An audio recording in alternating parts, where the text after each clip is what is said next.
Good afternoon. Welcome to your week one announcements, your very first announcement video for this semester's scripts class. Hello. Um, I'm out of practice and I've been home alone for a long time. Um, yeah, even though it's not like real and in person, I still have a little bit of that like first day nervousness. But anyway, I wanted to talk a little bit about collaboration.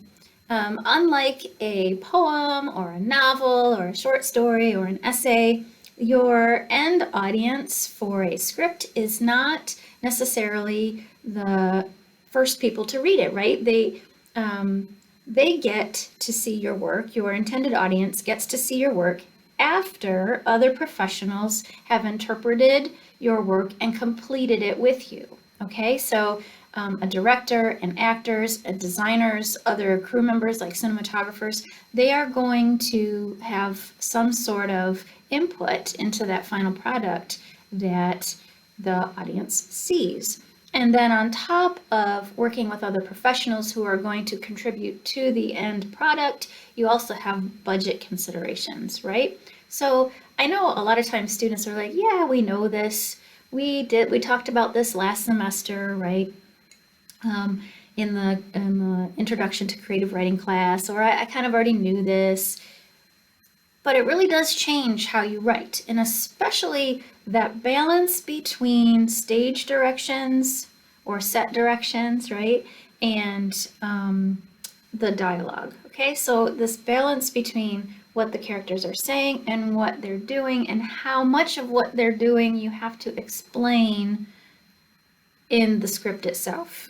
All right, so you have to find this balance. If you are working with novices, then you may need to have additional information because they may not be as good at interpreting their characters and understanding the subtleties of the dialogue as well as professionals.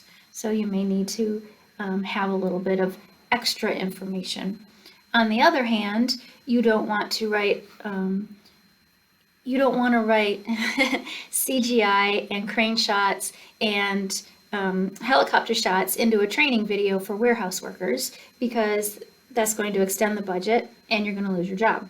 So you have to kind of find a balance between working with others, working within a budget, and giving your cast and crew enough information to get on with the business of creating your work, your collaborative work.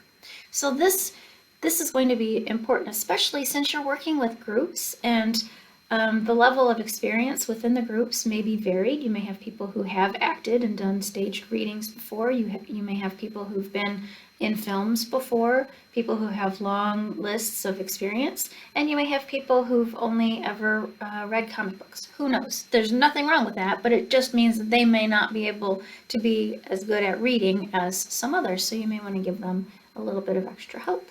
Okay, so keep this in mind.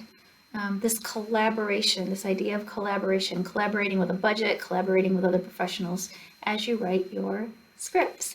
And as the weeks progress and you have additional questions, then this will be the kind of video that I hope to be able to provide that answers some of those questions. So just keep the questions coming and have a great week, okay? You have enough to be getting on with, so I'm not going to make this any longer than it needs to be this week. Just keeping an eye on your collaborative process. Okay, thank you.